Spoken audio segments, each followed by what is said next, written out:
Hello, magandang umaga po sa inyong lahat at narito po tayo ngayon muli sa ating regular program dito po sa Kuya Prof TV. Handog po sa inyo ng isang programang pinag-uusapan ang pananampalatayang Katoliko dito po sa The Catechist Lens.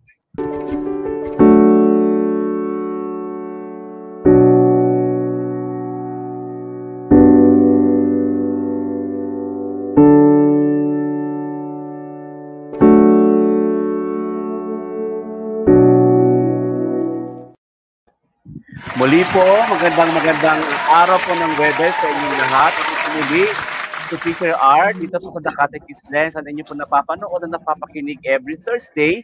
Dito lang po sa ating KP Television na handog po sa inyo ng aking kasamang si Dr. Aldrin Tenerife Sacristan. So maraming salamat po uli sa mga naka-tune in po sa ating programa ngayon at talagang napakaganda at napaka-espesyal ang ating bisita po sa araw na ito ng Webes sa ating programa. Kaya po sa lahat po ng mga nakakapakinig at naka-tune in po ngayon sa atin, na mga ngayon lang po nakapanood itong The Catechist Lens, ay maaari nyo pong i-subscribe at i-share din po at huwag niyo pong kalimutan pindutin yung bell button para po ma-update kayo ng mga bago naming programa dito po sa The Catechist Lens at sa KP Television. Ganun din po, meron po tayong mga questions for today na maaari nyo pong ilagay ang inyong sagot sa ating chat box o sa comment box at i-anunsyo po namin ito maya-maya bago matapos ang ating programa.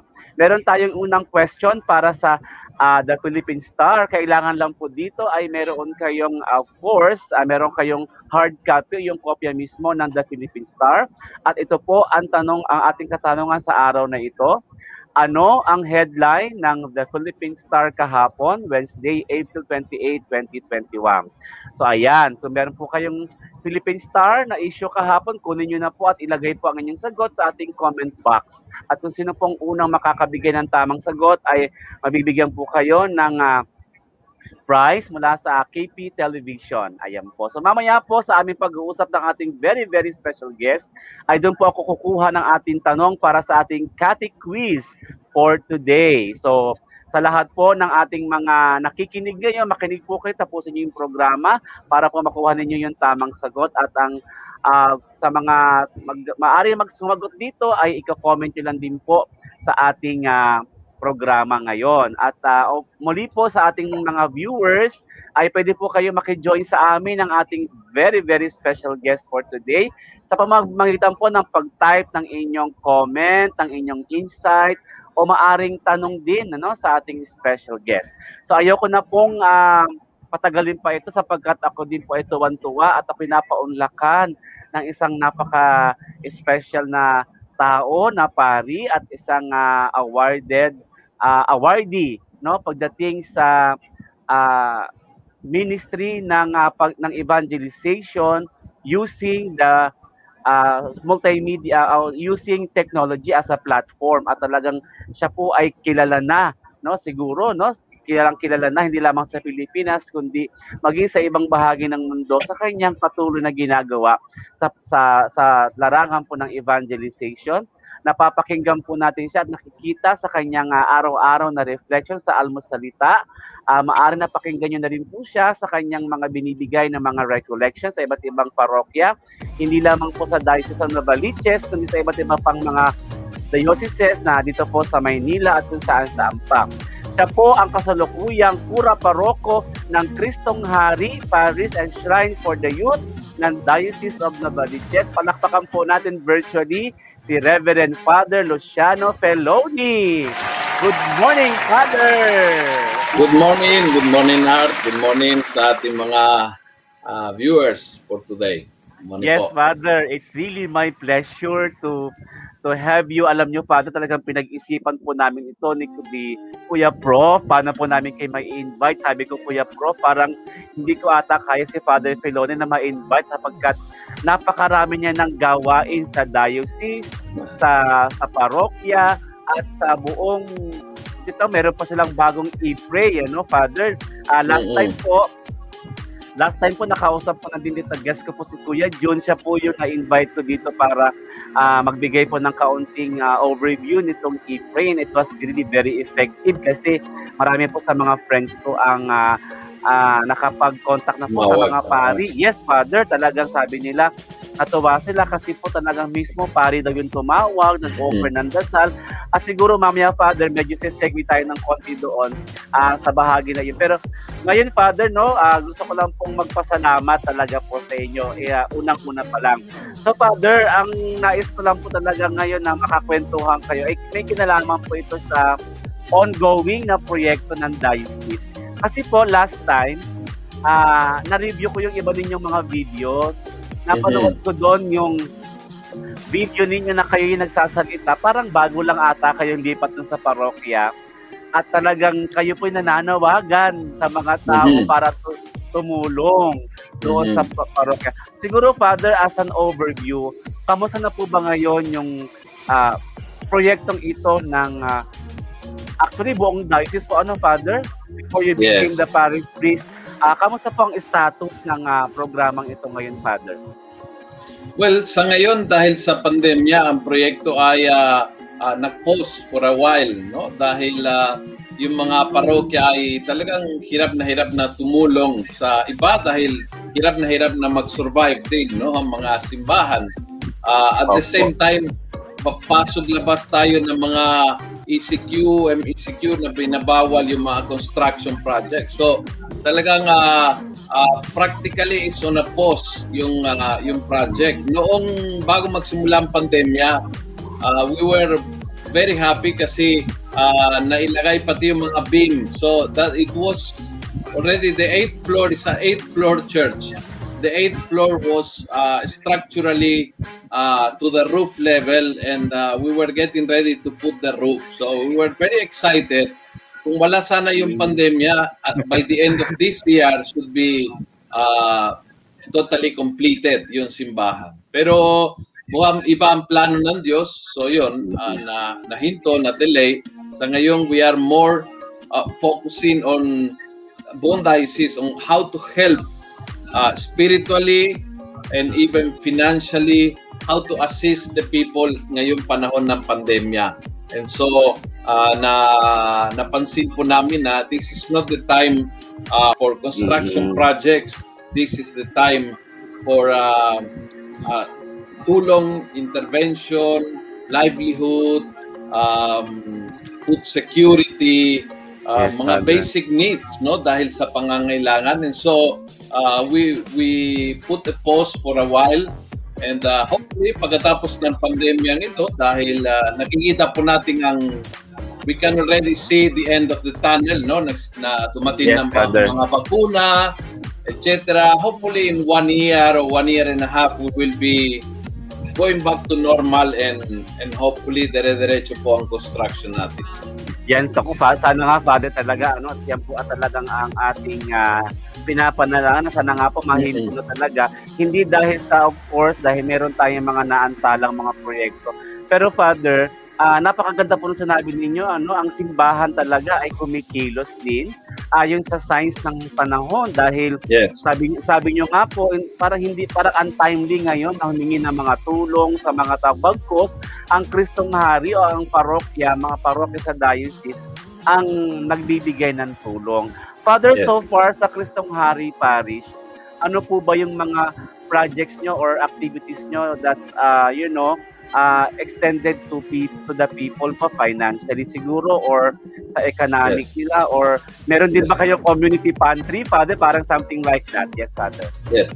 Well, umpisa nung ECQ, MECQ 1, the original, last year, we had a big campaign of help our families na dalawa naging campaign, no, na sinimula naming sabay-sabay. Una is yung tulong sa mga pamilya na dahil walang pasok, walang sahod.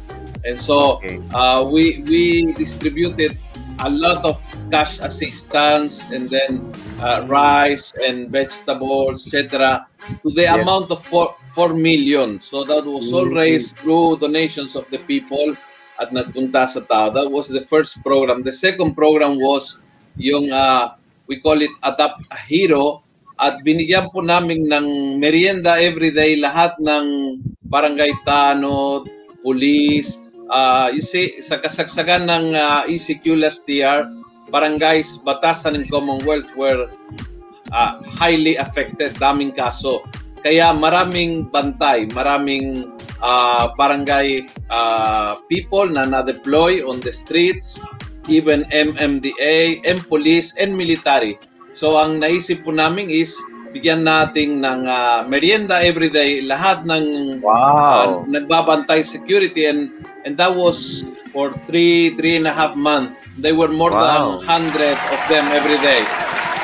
Now, after that, after the ECQ, MECQ, that was more assistance, nagsimula kami ng urban gardening. So, sa pamamagitan ng BEC, yung pagtatanim at pag-grow ng sariling vegetables. And then, itong lately, nung panahon na nagsimula mga community pantries, we decided to have 1 per kawan. So, mayroon kaming 16 na kawan. So, mayroon kaming 16 na pantry sa parokya. So, invest na kasi, alam mo, ang panahon na ito is not good to centralize, no? Dahil sa dami ng mga tao. At alam mo yung Kristong Haris along Commonwealth, Palengke. So, pag maglagay ng community pantry in Kristong Hari Church, that will be talagang dadami ang mga tao, magiging magulo.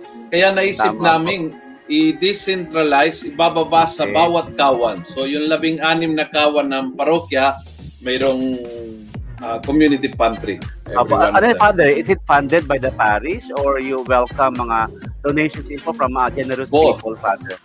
Okay. Both. Actually, it's funded by the parish and the community, of course, yung intervention ng community mismo, yung mga kapitbahay, and then mga donors from outside. And we have one of them particularly very interesting kasi ang naisip nila totally to avoid crowds, they put it in a karitong mobile. So they'll go like 3 hours sa eskinitang ito, then lilipat sa kabilang eskinita, then lilipat sa kabilang eskinita.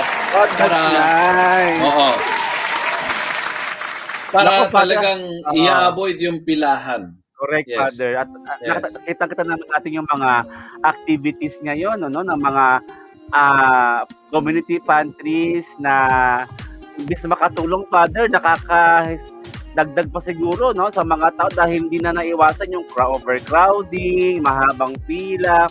And that was a beautiful, Father, very strategic yung inyong ginawa. Talagang napagplanuhang maigi ng inyong kora. Father, kamusta naman po yung mga volunteers niyo? How did you take care of them, Father? Ano naman ang, kumbaga, sabi nga, charity begins at home, Father. So how do you go about your volunteers, Father, sa parokya? Yes. Well, the same, no? Pagdating, tama ka, pagdating sa tulong, I always said, yung unang bahagi ng tulong is sa mga naglilingkod sa simbahan. Kasi sila ang instrumental din para the rest ay darating talaga sa lahat ng tao. No? And so, ganon, no? And yung pag-aalaga ay hindi lang material, kundi pati yung mga spiritually. So we try to push the ministries to keep online formation. Alam mo, mahirap sa simbahan. Ngayon na binawalan tayo mag-meeting, binawalan tayo mag-face-to-face na meeting. At hindi lahat ng ministries, so hindi lahat ng tao sa ministries ay aktibo sa social media or knowledgeable, no? Pero I admire the effort kasi lahat ng ministries nagkaroon ng effort to do something online. Like for example, last year and this year uli, yung mga katekista nag-organize ng Flores de Mayo online.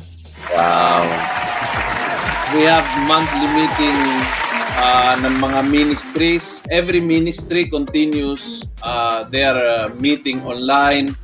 We have renewal of ministries online.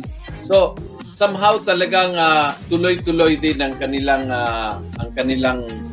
activities. But of course, ang nagsasuffer dito na malaki mga seniors at yung mga bata.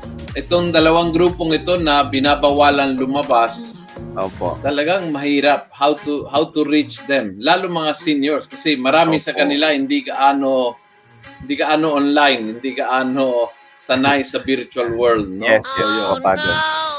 Yan Yun ang nga po yung maham. gusto ko po, talagang, pero at least Father talagang nakikita ko based sa kwento po ninyo, ano, parang yung construction, yung sitwasyon ngayon ay hindi napipigilan yung mga gawain sa parokya, Father, ano, like yung sinabi niyo pong mga nag-organize yung mga katikista at yung iba pang mga tao po dyan sa parokya, yung mga leaders ninyo. Father, maganda po yun, talagang napakaganda pong siguro naman Father, kahit po siguro akong parokyano ninyo, kung ganyang kasipag ang kura paroko namin, parang nakakaya, Father, hindi naman ako magsipag, di ba, Father? Kasi talagang kitang-kita ko yung effort niyo talaga, Father. Kaya nga actually po, nung nalaman ko na kayo yung nalipat dyan sa Cristomare, sabi ko, that would be great. Sabi ko, malaki ang may tutulong ni Father Filoni ni Father Luciano dyan sa project at saka sa mga tao. Father, balikan lang po natin yung construction project ng parokya. Sabi niyo po kanina, dahil nga sa pandemya, nahinto ito, no? Na-freeze muna ito. Pero, ang mga tao ba, Father, kung talagang gustong tumulong, do you still welcome their donations, Father? Yes, of course. Kasi, alam mo, tumigil ang construction, pero hindi tumigil ang gastos. For example, malaki pa ang gastos. Yes, of course. Yung gastos nating ng electricity, ng tubig, napakataas.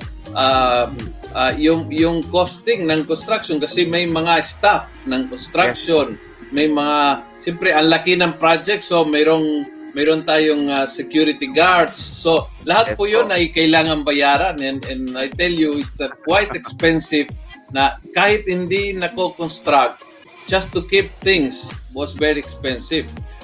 Hanggang sa mga 2-3 months ago, we had the crane, yung malaking crane, no? Mm-hmm. And gamit man o hindi, you pay it every day. You have to pay. Oo. So, lahat po yun ay malaking gastos. Yung mga nagko-construct, alam po nila, no, na sometimes mas expensive yung hindi pa nagko-construct kaysa nagko-construct. No? So, yes. So, yung donation, we really need the donations for two things. Number one is to keep yung regular na expenses to sustain. And second, para makaipon so that when the pandemic ends, may pambayad ng tuloy-tuloy the rest, no? Kasi tuloy-tuloy ang construction. Opo. Kaya, Father, yung tanong po ngayon dito, sa mga gustong tumulong financially sa construction, paano ito nila ipapadala, Father? Yes. I think the best is mag-open ng Kristong Hari Facebook page at doon po makikita nila yung mga detalye. Doon po yung ating mga QR code ng GCash o how to deposit our bank account, and may PayPal, Paymaya, bank transaction. So, andoon po lahat sa page ng Kristong Hari. Yes. Okay, so in other words, talagang lahat ng paraan na pwede pang makapag-donate yung mga tao. Lalo na ngayon, talagang marami pong paraan, Father. Kaya nga po talaga nakakatuwa ngayon. Kung actually nang bago pa mag-pandemic, left and right ang mga fundraising projects, no, Father? Yes. So ayan, so ito po yung mga kaibigan, ito po yung Kristong Hari Shrine of the Youth Diocese of Novaliches fan page.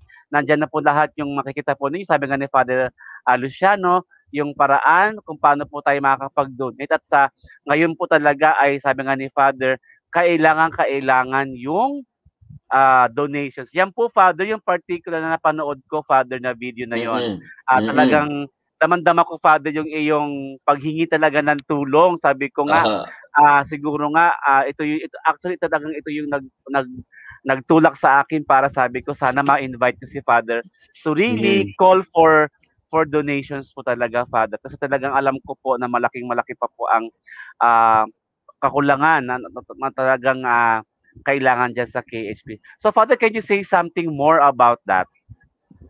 Well, this will be a very beautiful church na para sa mga kabataan. When we say para sa mga kabataan, ang ibig sabihin nito is it will be a youth center for the diocese. Dito po mag-create na maraming programa para tumulong sa ating mga kabataan, lalo sa mga kabataan na mahirap. The Yeah. church is located in Barangay Commonwealth, very near Barangay Batasan, Barangay Payatas, Barangay Yes Holy po. Spirit. So, Yes it's a po. very urban poor center. So, ang Yes daming po. kabataan at maraming kabataan na out of school, maraming Yes kabataan na po. unemployed. So, Yes. this church will really put all its assets into projects for the youth. It will have a big scholarship program. It will have a big youth development program. It will have counseling. It will have skills training. It will have out-of-school training. So, ang simbahan nito, na it will be super big at dahil doon siguro magiging isa sa mga sabihin nating mayamang na simbahan kasi tulad ng Quiapo, it will be a church that will produce in donation a lot of money. The idea of the diocese is all that money will be used to help the youth, particularly the poor. So, Okay. kaya Shrine of the Youth. Talagang the whole structure, financial structure at saka physical structure ay gagamitin ito pantulong sa mga kabataan, lalo sa mga kabataang mahirap. So, we have like one whole floor is for the youth. We have counseling center, audiovisual center, amphitheater. So, there is a lot of facilities para sa mga kabataan. And so, we have physical facilities. We will have also financial facilities para sa mga kabataan. So, exciting ito. It tries really it will help a lot of young people. Spiritually, physically, even physically, no? Kasi may mga talaga may place for exercise and sports. Talagang it's a whole center for the youth. Correct. Kaya nga, Father, tingnan mo naman yung larawan, Father. Napakagandang simbahan talaga, Father. Yes. At Well, that's the second thing. The second thing is gustong maging a very Catholic landmark along Commonwealth. Correct, Dahil Father. Commonwealth ay talagang punong-puno din ng ibang simbahan, no? Na talagang strategically itinayo along Commonwealth, no? Even even there was a move in at the city level to name Commonwealth Avenue, to name it Manalo Avenue, no? And so the diocese said, okay, let's put a very strong Catholic presence along Commonwealth. So we have already St. Peter, that it's a landmark. Yes. And so let's have another strong landmark along Commonwealth. Yes, so ibig sabihin talagang yung presence talaga dyan ng parokya at ng shrine is really to really make the whole place really very, very Catholic, Father. Yes. Actually, kaya Father, yung structure niya, it's very Catholic. So the design, the designs, yung mga stained glasses, yung mga cultures inside, the whole design will be very Catholic, very traditionally Catholic. Sabi ko nga, napaka-ambitious talaga ng project na ito. Talagang masyado talagang pinaganda talaga. Kumbaga, you can't help talaga kundi talaga mapalingon ka sa ganong klaseng simbahan. Actually, Father, modesty aside, gusto ko lang pong tanongin kay bilang isang pari na Katoliko. Nakakaya pong tanongin, pero gusto ko lang po malaman yung side ninyo na yung inyong relationship towards other mga non-Catholic, like yung kapitbahay nyo lang dyan, Father. O kamusta naman po kayo sa pakikipag-ugnayan po sa kanila? Kung meron pong ugnayan nangyayari, Father. You know, to be honest, dito sa Commonwealth, hindi maganda, hindi pangit. Parang non-existent. Nung lumipat ako, I went, I asked for an appointment with yung ministro ng iglesia ng katabi namin. Pero hindi ako in-entertain. So, the secretary went also a couple of times and we tried to, pero wala nangyari. I had kasi may good experience ako previously kasi galing ako sa Camarin, Caloocan. Yes. And my church in Caloocan was right beside the iglesia, exactly like Kristong Hari. Yes. But we have a very good relationship with that iglesia. Right. even yung pastor ay pumunta a couple of times sa parokya, yung mga madre at ako'y kinumbida sa kanilang iglesia. And then when we like, I remember one day, for example, yung palaspas, nagproprosesyon kami, dumaan sa harap ng iglesia, and they all stood in silence, very respectful. No? So we had a very good relationship actually. Nung nagsimula kami ng community-based drug rehab in Camarin, we had also members from the iglesia. So the relationship was good. But in Commonwealth, parang wala namang. It's not bad. It's just parang wala lang. Non-existent.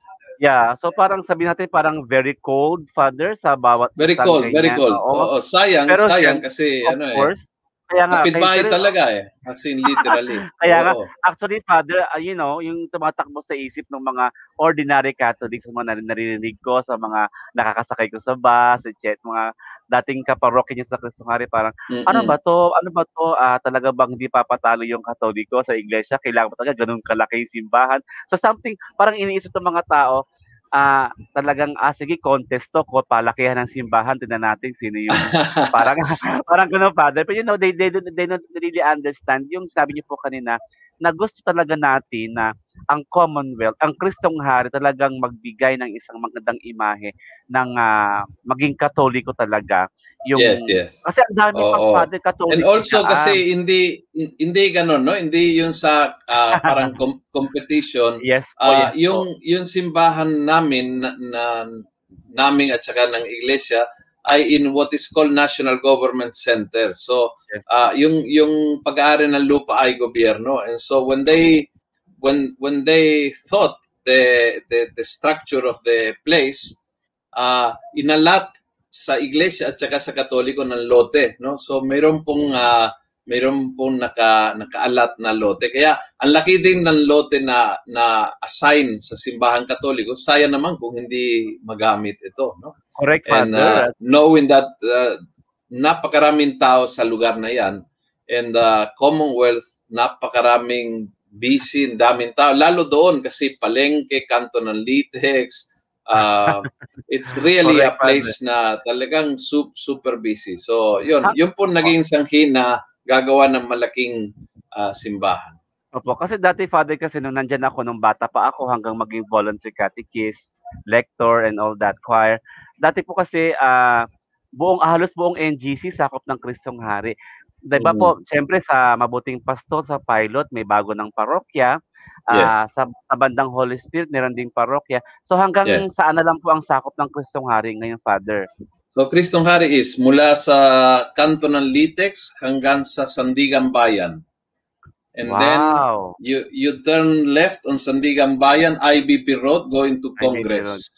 All the way up to Commonwealth again. So it's like a triangle. Litex to Sandigan, and then Litex to Sandigan using Commonwealth, or Litex to Sandigan using IBP Road. Yeah, Father, how do you minister that huge place, Father? Di ba very challenging sa inyo yung Father, no? Mas madali ngayon kasi everything is online. We used to have 16 masses every Sunday. Kasi maraming chapels. Alam mo, matao talaga yung lugar na yan. So we always, I have an assistant parish priest, and then we always have 2 or 3 or 4 guest priests na tumulong. Tumutulong. Oo. And so ang dami noon. Ngayon din, pero noon maraming binyag, maraming kumpil, maraming first communion, maraming kasi daming schools na sakop namin, etc. Of course, ngayon everything came to a stop.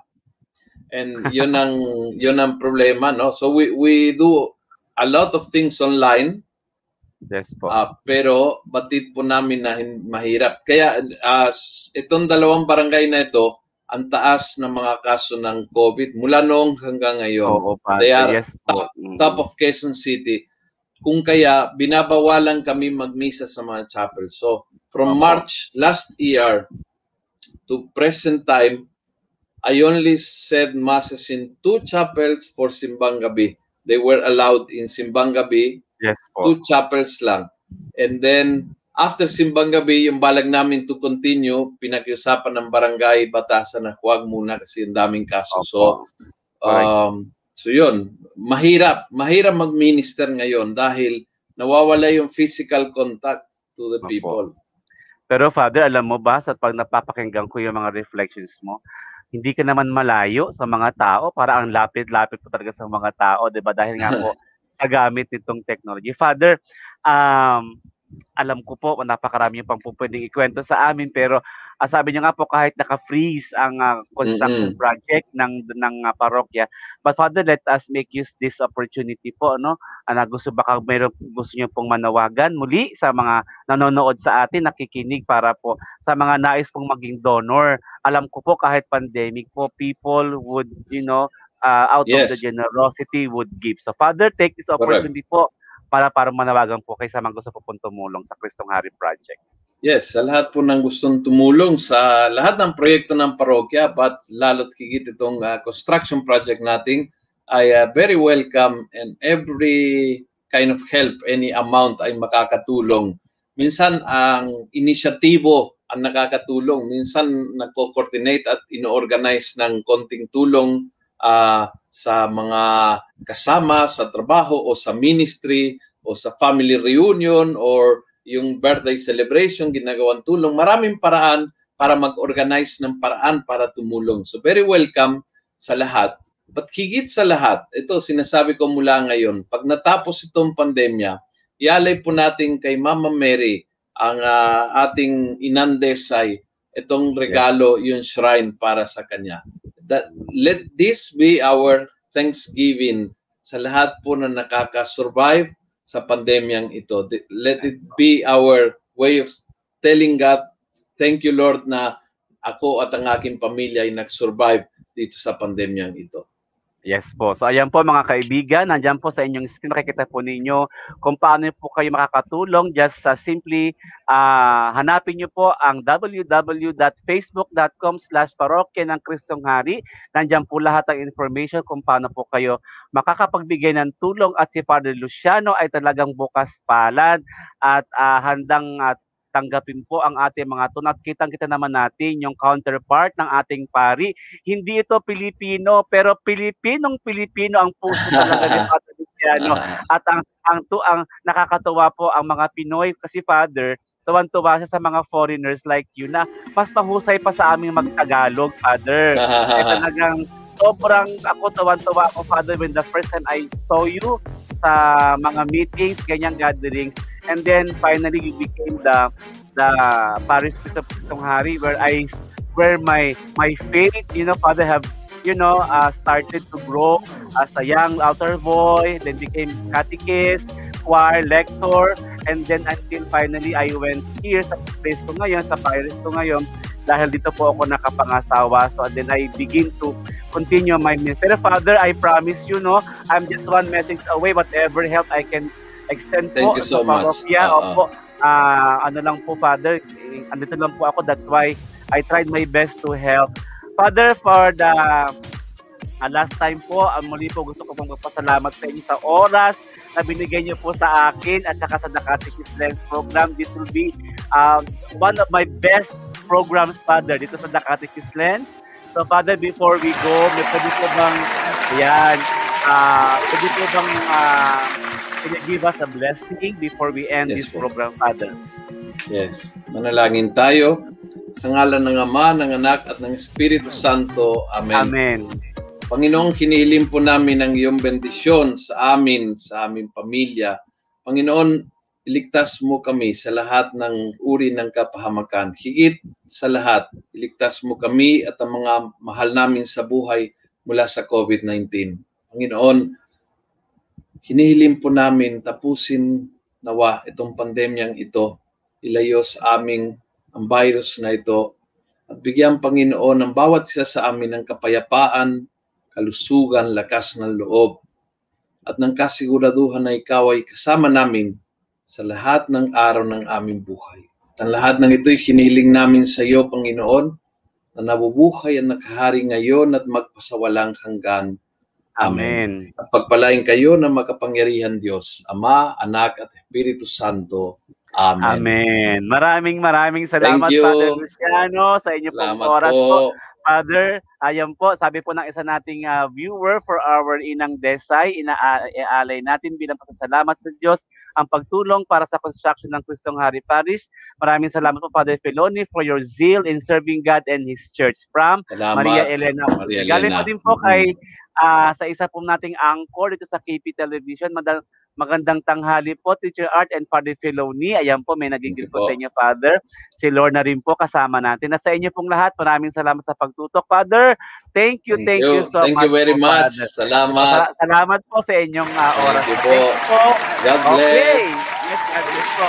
So ngayon po mga kaibigan, para po sa ating Catty Quiz for today, kukuha po ako ng tanong mula doon sa kinuwento po sa atin ni Father Filoni. Ang ating pong Catty Quiz question for the day ay ito po, magbigay ng isang concrete na programa na sinasagawa ng Parokya ng Kristong Hari sa pagtulong sa mga tao ngayong pandemya. So medyo mahaba yung tanong ko.